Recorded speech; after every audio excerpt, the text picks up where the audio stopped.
and we are running with you, friends. So thank you very much. We'll be always in the front row with you. Thank you. As I welcomed Prime Minister Harold Sharon several years ago, when we had a reception like this, I said, I want to welcome you to occupied territory. Hey, listen, we took this country fair and square from the Indians and the Mexicans. And I said, the next time our State Department tells you to give back the West Bank and the Golan, my advice is to say, we'll be glad to when you give Texas back to Mexico, Georgia back to the Cherokees, Tennessee back to the Chickasaws, and California back to the Mexicans. I've tried that argument.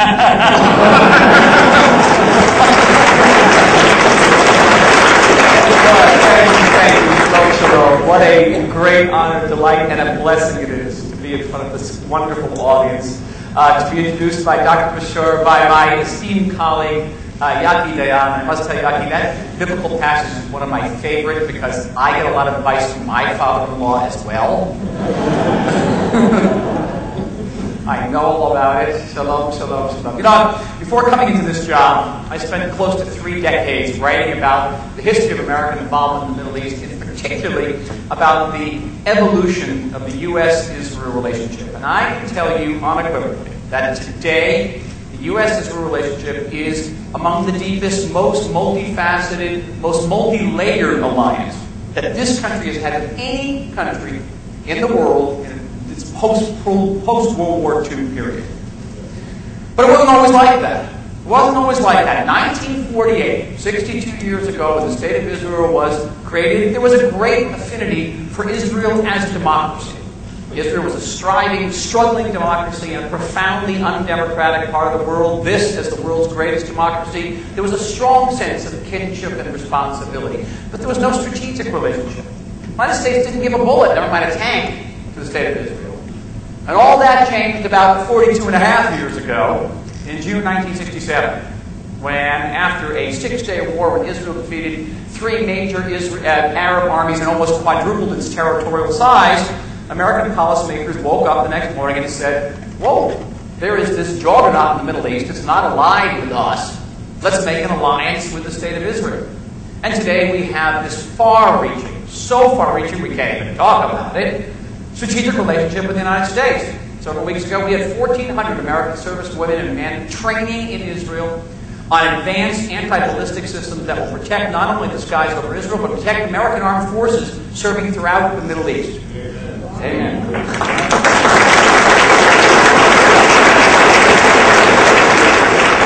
Here's the real secret. The U.S.-Israel relationship didn't begin 42 and a half years ago. It didn't begin 62 years ago. The U.S.-Israel relationship began nearly 400 years ago. It began, one could say, on the day when a certain buckled shoe lit on a certain rock off the Massachusetts shoreline.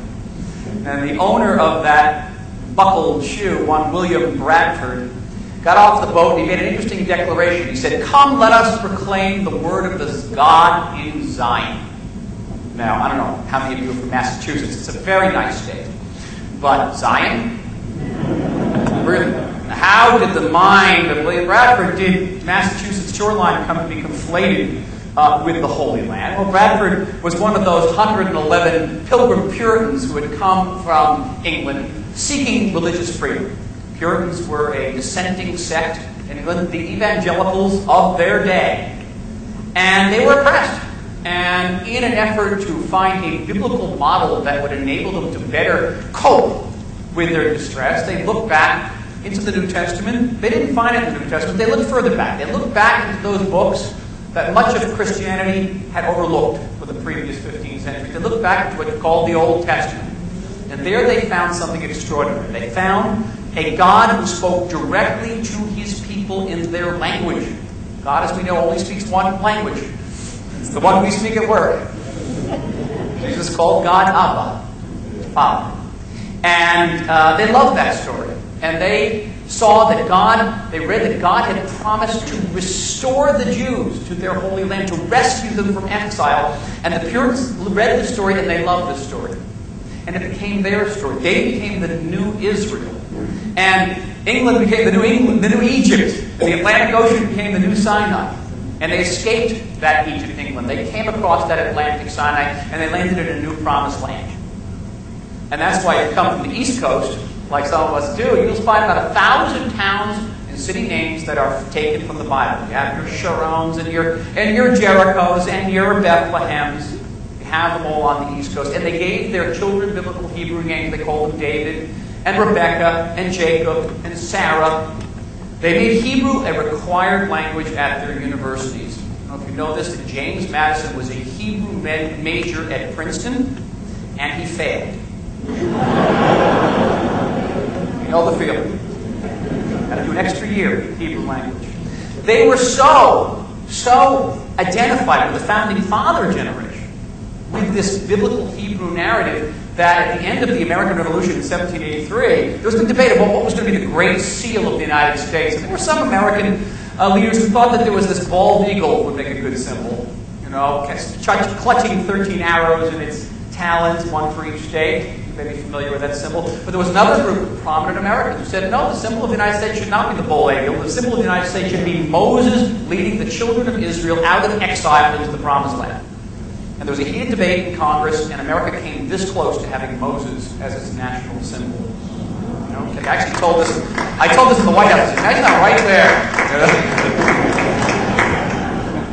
We lost on that one. But the designers of the Moses symbol, by the way, were Benjamin Franklin and Thomas Jefferson.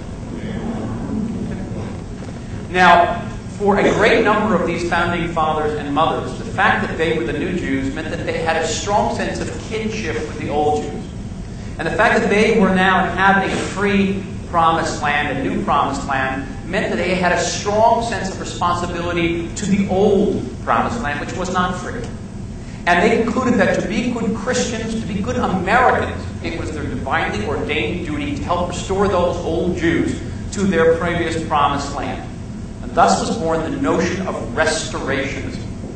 And restorationism was not so marginal an idea in post-colonial America. It was a central idea. John Adams, the second president of the United States, said it was his most ardent wish that 100,000 Jewish soldiers would march back into Judea and reclaim its Judean kingdom.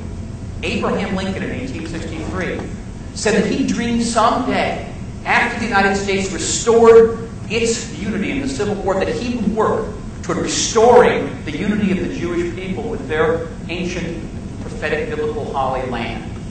One of the great expressions, one of my favorite, of this restorationist idea appeared in a book published in 1840 called Valley of the Visions. Big gray book. And this Valley of the Visions had a policy recommendation. The U.S. government should send the U.S. Navy to what was then called Palestine, to wrench it free, and to give it back to the Jews as an independent state. And they would even supply the state economically, so it would stand on its own economic two legs. And this book, Visions of the Valley, became an antebellum bestseller. It sold 3 million copies, went through their 30 printings. It's quite, even by modern standards, that's something. Now, the author of this book was the head of the Hebrew Language Department of New York University. And his name was Professor George Bush.